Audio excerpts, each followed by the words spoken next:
我就向大家介紹一下氫能戰記呢隻遊戲。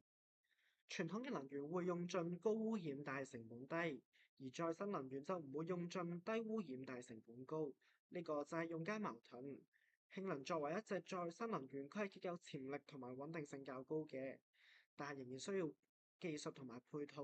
我哋呢隻遊戲就係讓玩家體驗當中嘅決策同埋決策之後嘅後果。嘅主畫面，而撳入去中間嘅按鈕就會進入到去我哋嘅戰鬥畫面。而每一次完結回合就會抽2張牌，並且我方角色扣12格血。而家我嚟示範下合成。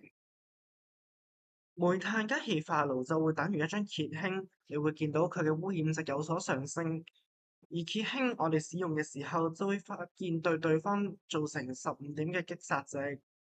並且增加污染值。而呢張卡牌光同埋太陽能板加埋一齊就會組成綠色電力，而綠色電力加水加電解槽就會等於一張綠氫。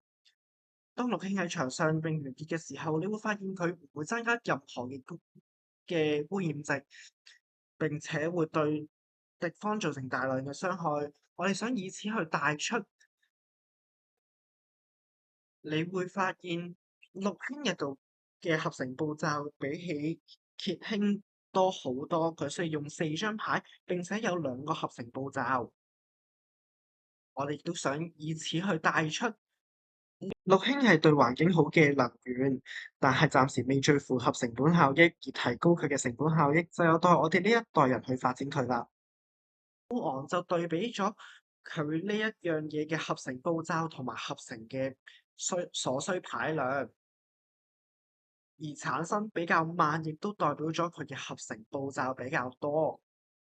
會示範一下唔同氫氣嘅合成公式。由光同太陽能板合成一張綠色電力，或者由風同風力發電機合成一張綠色電力，然後由水、綠色電力同電解槽合成一張綠氫，而跟住落嚟係天然氣、水加蒸汽重整氣就會產生一張灰氫，再跟住落嚟係一張水、一張天然氣、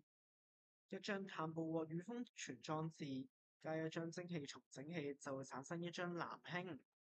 遊戲潛規則就係期望玩家少用揭氫同灰氫，追求更多嘅藍氫同綠氫。